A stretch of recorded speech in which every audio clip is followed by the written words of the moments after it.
Good morning बेटे। सभी बच्चे हमारे अच्छी तरह से होंगे, ठीक ठाक मैं आशा करता हूँ। आज बेटे मैं टाइप्स ऑफ मॉडुलस इलास्टिसिटी लेके आया हूँ आपके लिए टॉपिक।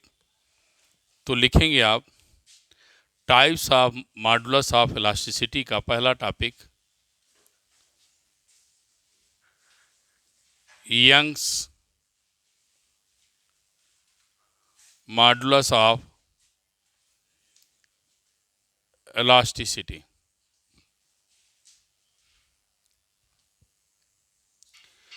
यंग का पहला शब्द पहला वर्ड बेटे वाई है, इसलिए इसको वाई से डिनोटेड करते हैं। आइए देखिए मैं क्या लिखना चाहता हूँ। मैंने बता रखा है बेटे इलास्टिसिटी किसे कहते हैं। Stress upon strain. Stress upon strain को बेटे क्या बोलते हैं? इलास्टिसिटी। अब मैं इसमें क्या नया शब्द लाया हूं? नॉर्मल स्ट्रेस और स्ट्रेन में क्या जोड़ दिया? Longitudinal strain. क्या लगा दिया? Longitudinal strain. किससे डिनोट किया बेटे? वाई से। सपोज करिए बेटे एक सपोर्ट है, यहाँ से हमने किसी भी रॉड को ले लिया। ध्यान रखे बेटे वह सॉलिड है, क्योंकि young modulus of elasticity applicable only solid. ये मेरी बात को समझेंगे, only applicable for solid. Solid के लिए ही एप्लीकेबल है, इसलिए हमारी बात को ध्यान से सुनेंगे। इस सॉलिड की बात हो रही है तो हमने सॉलिड रॉड ले लिया, जिसके रॉड की लेंथ को हमने यहाँ पर आपको कैपिटल एल से दिखाया। यह बेटे एरिया ए है, इस पे लगने वाला फोर्स आपका एफ है। इसमें जो चेंजिंग आती है लेंथ में वो बेटे डेल्टा एल है। हम लोगों ने पढ़ा है स्ट्रेस क्या होता है? Force per unit area. Strain change length upon original length, that equal to Y. After solving you get F upon A capital L upon क्या बेटे? Small L. इसे also you can write F equal to M G area pi R square. ये आपको numerical के लिए मैं आपको और सिंप्लीफाई कर दिया। यूनिट की बात आएगी बेटे, स्ट्रेन की कोई यूनिट नहीं होती है, क्योंकि दोनों फिजिकल क्वांटिटी क्या होती है? सेम होती है। No unit. यूनिट किसकी होगी? Force upon area, newton upon metre square, or pascal.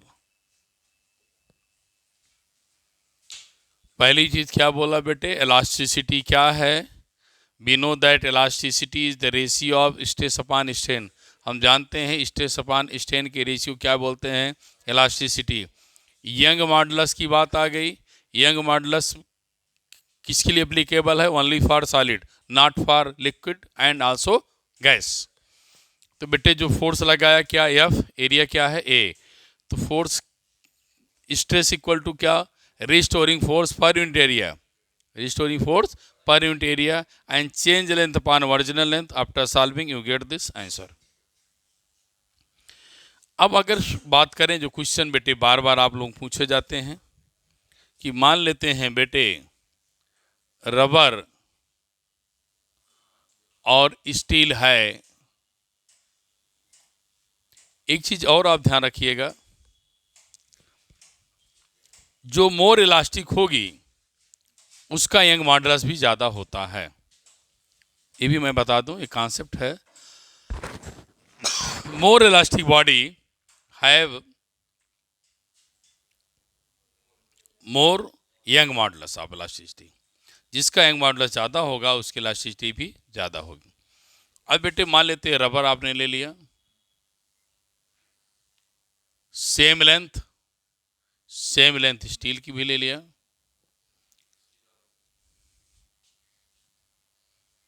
Area आपकी क्या है, दोनों की सेम है।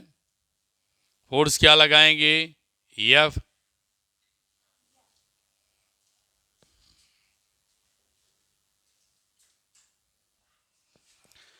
बेटे एक रबर ले लिया, एक स्टील ले लिया, दोनों की लेंथ सेम है, दोनों की एरिया सेम है, फोर्स सेम अप्लाइड किया जाएगा।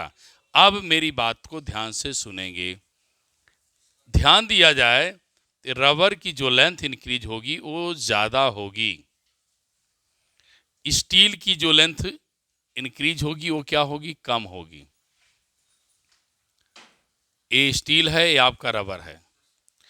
अब मैं आपको बताऊं, जब मैंने ये फॉर्मूला लिखा y equal to F upon A L upon delta L, मेरी बात सुन लो, लेंथ सेम है, लेंथ सेम है दोनों का,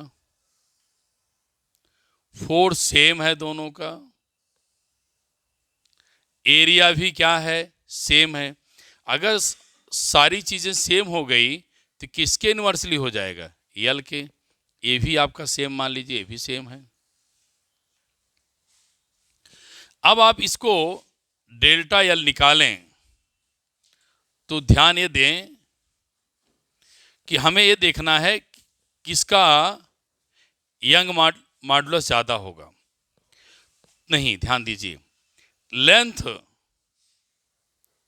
increasing length of rubber is more than increasing length of steel। Rubber ज्यादा इंक्रीज कर रही है, स्टील कम इंक्रीज कर रहा है। अब तुम बताओ बेटे, ध्यान से सोच के बताओ, जब डेल्टा एल की वैल्यू जिस रबर की ज्यादा है तो वाई क्या होगा, कम, क्योंकि इसकी वैल्यू आप इंक्रीज करेंगे तो इसकी वैल्यू क्या करेगी, घट जाएगी।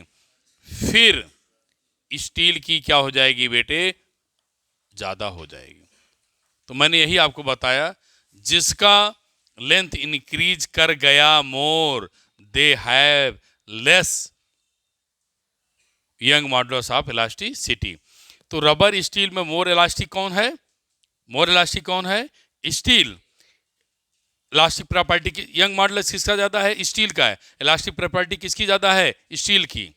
तो समझ में आ गई हमारी बात। जिस अभी मैं पहले बता दिया था, जिस मटेरियल का यंग मॉडुलस ज़्यादा होगा वह मोर इलास्टिक होगा। तो आप कह सकते हैं steel is more elastic than rubber, because increasing length of rubber is more than, less than, more than क्या, हाँ, इंक्रीजिंग लेंथ ऑफ स्टील। इसको आप लोग बेटे नोट करें।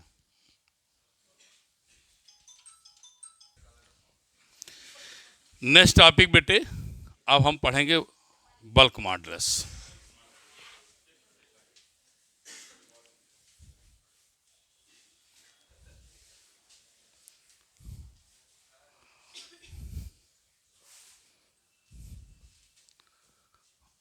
Bulk modulus of elasticity.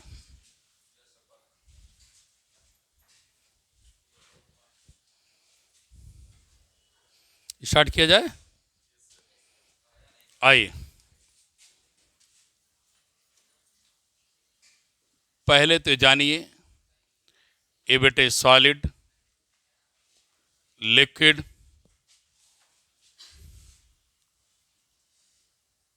Gas, इन तीनों के लिए एप्लीकेबल है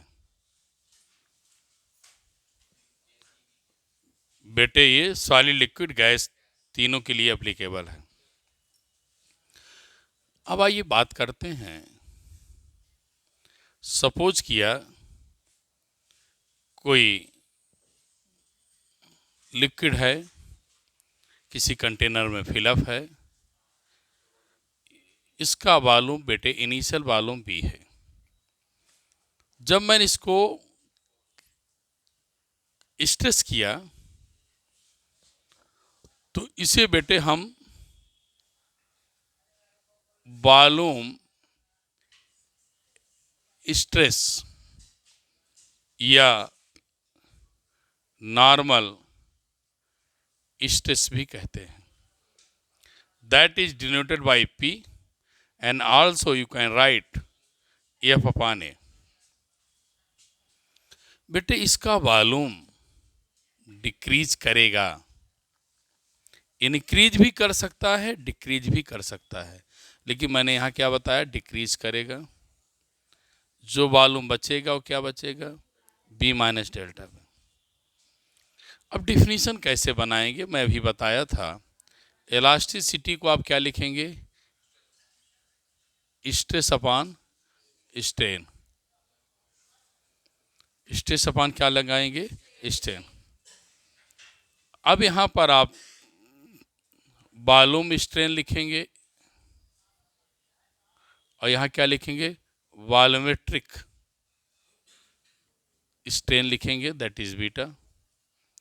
आपके ऊपर है P इक्वल टू या ब्रैकेट में F अपॉन A लिखें, ये आप पे डिपेंड करता है। स्ट्रेस क्या हुआ, P change volume delta V upon B। इसका मतलब वॉल्यूम क्या कर रहा है, घट रहा है, तो क्या मिलेगा, फी V अपॉन बेटे क्या, डेल्टा B।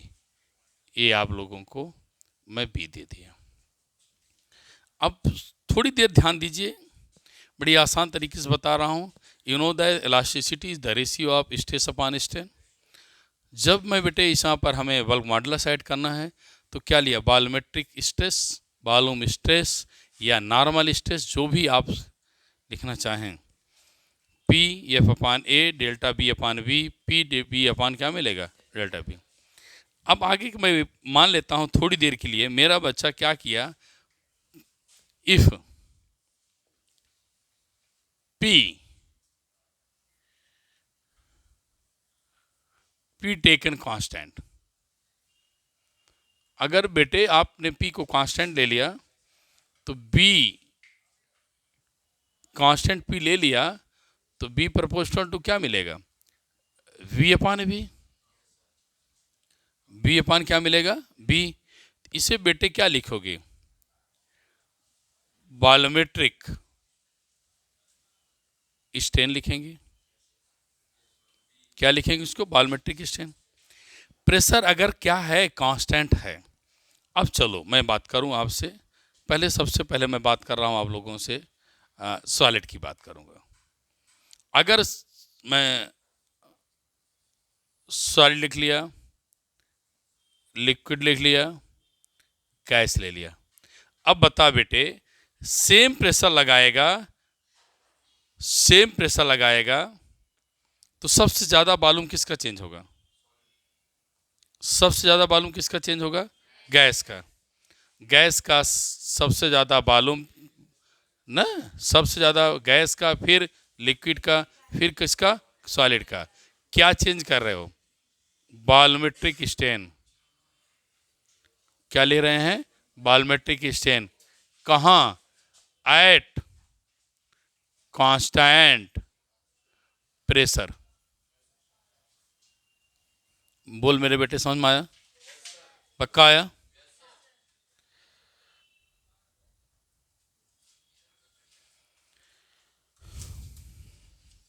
तो अब बात आती है बेटे, इसकी वैल्यू क्या है, कम है। इसकी वैल्यू क्या है, कम है। जब इसकी वैल्यू कम है तो बेटे बल्क मॉडुलस सॉलिड का क्या होगा, ज्यादा होगा। लिक्विड का क्या होगा, कम होगा। गैस का क्या होगा, और कम होना चाहिए। ये भी आप कंपटीशन के लिए आपको ये सब बातें मैं बता रहा हूँ, इसे आप नोट करें, फिर मैं आगे आपको बताता हूँ। अब इसी का थोड़ा सा और पार्ट मैं बता दूं आपको, कंप्रेसिबिलिटी। बेटे ध्यान देना, ये सब छोटी छोटी बातें जो मैं आपको डिस्कस कर रहा हूँ, ये कभी आप 1 मार्क्स क्वेश्चन कंपटीशन देंगे तो वहाँ पाएंगे। अब लिखो बेटा, reciprocal of bulk modulus is known as compressibility. Compressibility, इनका पहला वर्ड सी है बेटे, तो सी सी लिखेंगे, सी इक्वल टू 1/b। अब सुनो बेटे, reciprocal of bulk modulus, reciprocal of bulk modulus is known as क्या? कंप्रेसिबिलिटी। तो अब देखिए बल्क किसका सबसे ज़्यादा है? सॉलिड का। तो कंप्रेसिबिलिटी सॉलिड की सबसे कम, लिक्विड की उससे ज़्यादा, सबसे ज़्यादा कंप्रेसिबिलिटी किसकी होगी? गैस की। ये मैं आपको और एक नई चीज़ बता दिया। तो कहने का मतलब सबसे ज़्यादा कंप्रेसिबिलिटी किसकी होगी? गैस की। सबसे कम किसकी होगी? लिक्विड और सॉलिड की होगी। ठीक है बेटा।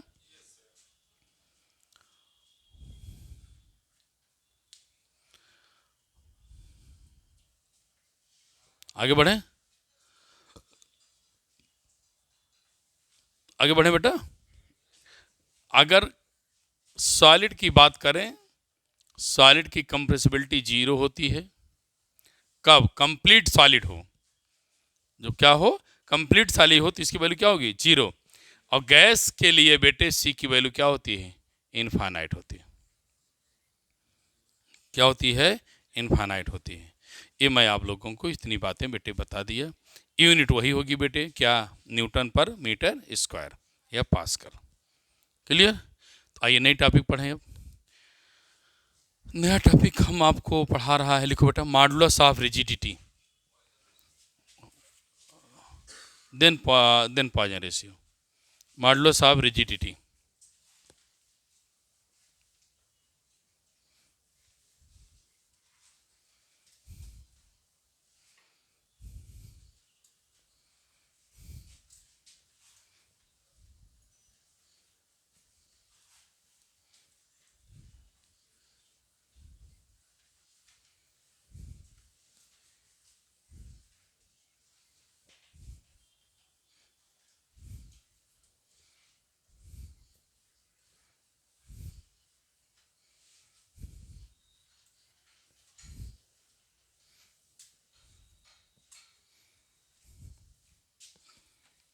Modulus of rigidity.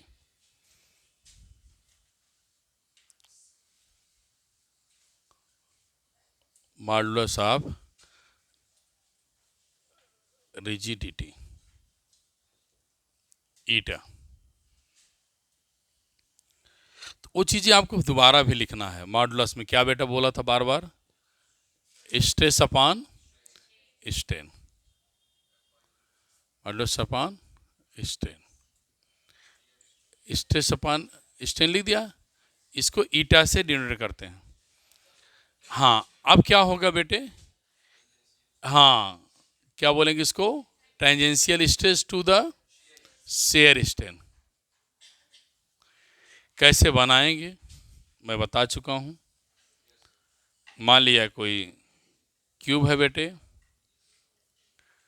Lower face इसका क्या है? फिक्स्ड है। अपर फेस पर हमने फोर्स लगाया, जो फोर्स लगाया क्या लगाया बेटे? एफ बाई ए लगा दिया। इसने upper face to angle change किया क्या? थीटा।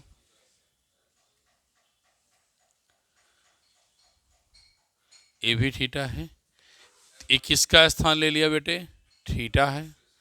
स्ट्रेस क्या है? एफ अपान ए है। एफ अपान क्या मिलेगा बेटे? ए थीटा। बार बार वही टॉपिक लिखी जा रही है। थीटा इज नोन एज, अगर ये लेंथ की एल है, इसकी डिस्टेंस कितना है? एक्स। थीटा इक्वल टू क्या मिलेगा? X upon L. Unit newton upon क्या बेटे? Metre square. ठीक है, ठीक है, नोट करिए, फिर आगे जो कुछ आगे आपको बताता हूँ।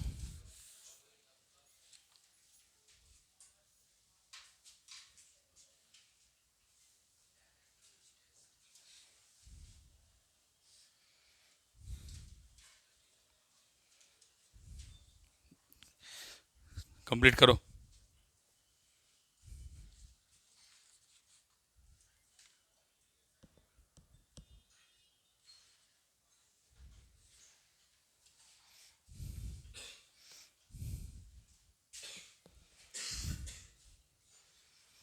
ईटा की वैल्यू ऑलवेज पॉजिटिव, हमेशा क्या होती है बेटे, पॉजिटिव होती है। ये एप्लीकेबल किसके लिए होता है, ओनली सॉलिड के लिए होता है, not for liquid and gas.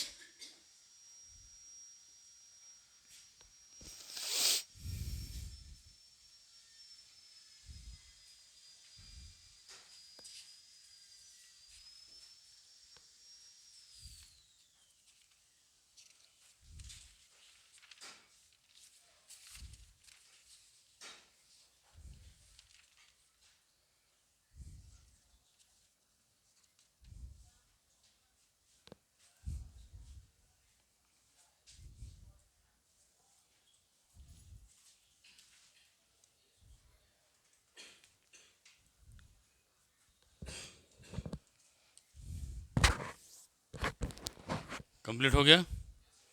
अब लिखो poison ratio, Poisson ratio.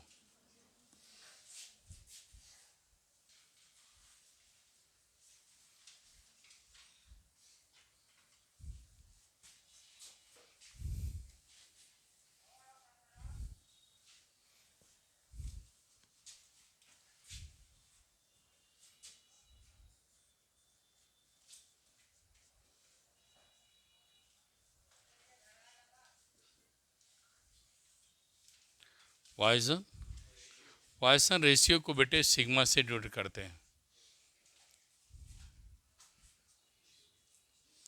Start करें। अब देखिए ध्यान से, एक कोई रिजिड सपोर्ट है बेटे, इसकी लेंथ एल है, रेडियस क्या है, स्मॉल आर। आपने यहाँ पर स्ट्रेस किया, स्ट्रेस करने के बाद ध्यान सुनना मैं क्या कह रहा हूँ, लेंथ जो इंक्रीज कर गई बेटे, तो एल प्लस कितना हो गई, डेल्टा एल। लेकिन रेडियस इसकी क्या करेगी, डेल्टा एल घट जाएगी। हाँ, जितना आपका लेंथ बढ़ेगा, इंक्रीज करेगा, उतनी रेडियस की क्या कर जाएगी, घट जाएगी। तो सिग्मा इक्वल टू आप क्या लिखेंगे, स्ट्रेन, स्ट्रेन अपॉन स्ट्रेन। लेकिन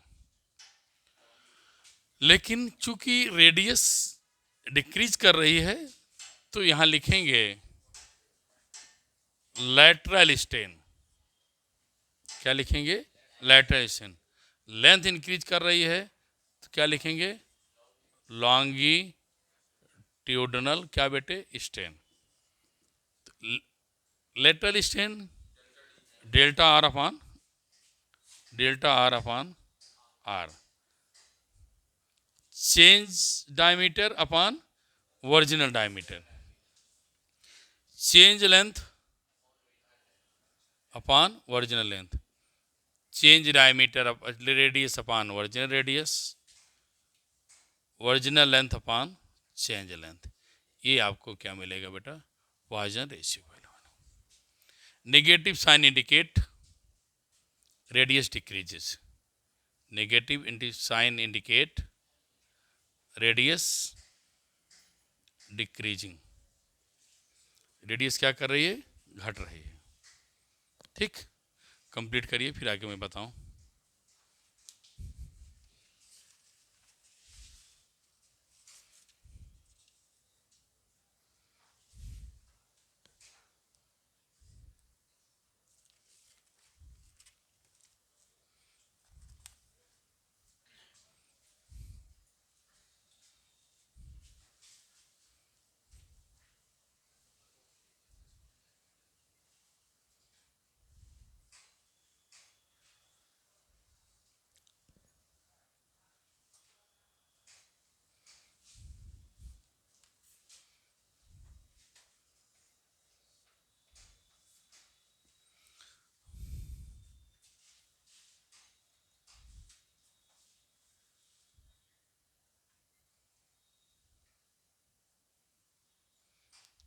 शुरू करें। अगर आप थियोरेटिकली इसको देखेंगे बेटे, थियोरेटिकली इसको चेक किया जाए तो इसकी वैल्यू -1 से +½ होती है, लेकिन प्रैक्टिकली देखा जाए इसकी वैल्यू बेटा,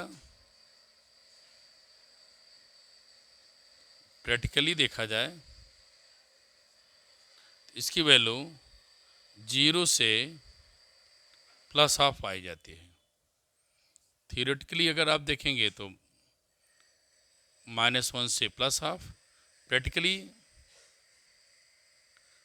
0 से +½ पाई जाती है। ये भी लिख लीजिए।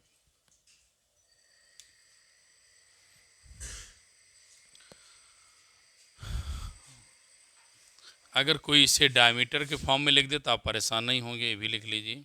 अक्सर आप लोग भूल जाते हैं, ऐसा भी लिखा जा सकता है।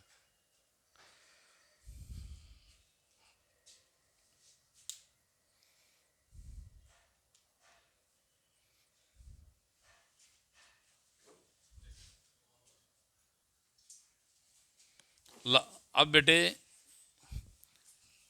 न्यूमेरिकली जो टॉपिक्स है काफ़ी मैंने इस चैप्टर कंप्लीट कर दिया हूँ। मुझे न्यूमेरिकल बच रहे हैं और स्ट्रेस स्ट्रेन कर्व बचेगा। तो लास्ट अभी लिखो, elastic potential energy storage in elastic potential energy stored in a stretch wire।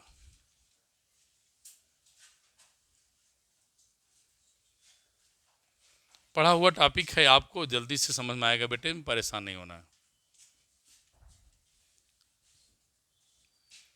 आइए डिस्कस करें।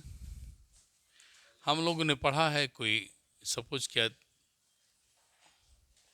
रिजिड सपोर्ट है, वायर की लेंथ L है, ठीक बेटे। इस लेंथ को जो मैंने स्ट्रेस कर दिया है, खींच दिया है, वो स्मॉल L है,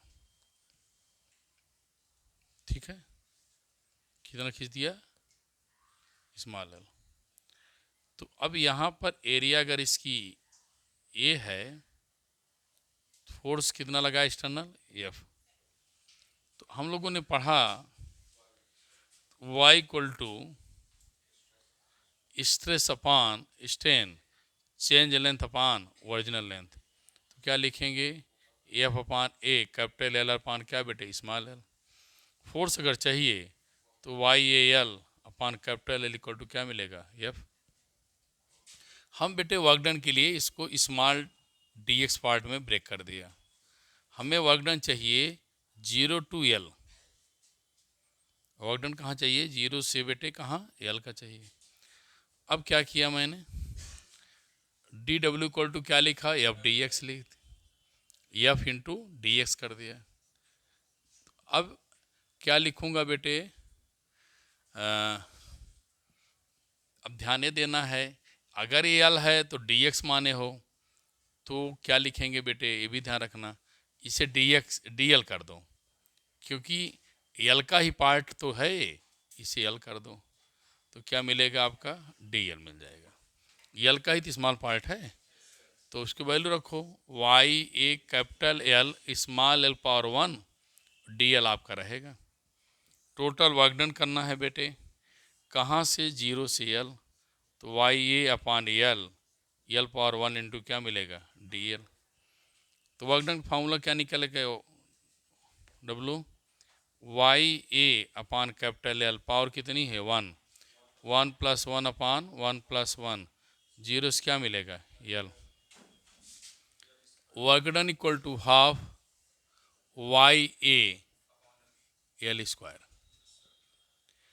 तो ½ YAL, L को 2 पार्ट में ब्रेक कर दिया। इसको आपने क्या पढ़ा है? F। तो Y = क्या मिलेगा बेटे? F × L। ये सब आपके फार्मूले हैं, ऐसा मत समझिए कि नहीं है, ये सब फार्मूले हैं, ये भी फार्मूला है। फिर इसको क्या किया बेटे, एरिया से डिवाइड, एरिया से मल्टीप्लाई, लेंथ से डिवाइड, लेंथ से मल्टीप्लाई, तो क्या मिलेगा बेटे, हाफ। ये आपका क्या है, स्ट्रेस, ये आपका क्या है, स्ट्रेन, ये आपका क्या है, वॉल्यूम। एक फार्मूला और आपका रेडी हो गया जो मैं सर्कल में बना रहा हूँ। अब बेटे इसी को हम पोटेंशियल एनर्जी कहते हैं। अब मुझे potential energy per unit volume अगर निकालना है, यहाँ देख लें, वॉल्यूम से डिवाइड कर देंगे तो अब क्या मिलेगा बेटा, 1/2 स्ट्रेस अप इनटू क्या मिलेगा बेटे, स्ट्रेन। ये मैं आप लोगों को potential energy per unit volume भी निकाल दिया। ये केवल लेकिन बेटे applicable only for spring not solid. It is applicable for क्या बोला, spring, only spring not solid बेटे। हाँ ये ध्यान रखना, ये किसके लिए है, स्प्रिंग के लिए है बेटे। मैं आपको पूरा किया, अब इसके न्यूमेरिकल्स देखूंगा, स्ट्रेस स्ट्रेन कर्व के बाद न्यूमेरिकल पर आऊँगा। और आप लोग वीडियो वॉच करते हैं बेटे तो थोड़ा बहुत पेपर कैसे क्वेश्चन लग रहे हैं, कैसे समझ में आ रहा है, और आप क्या चाहते हैं ज़रूर मेंशन कर दिया करें। मैं इस आशाओं के साथ क्लास को क्लोज करता हूँ। Thank you class.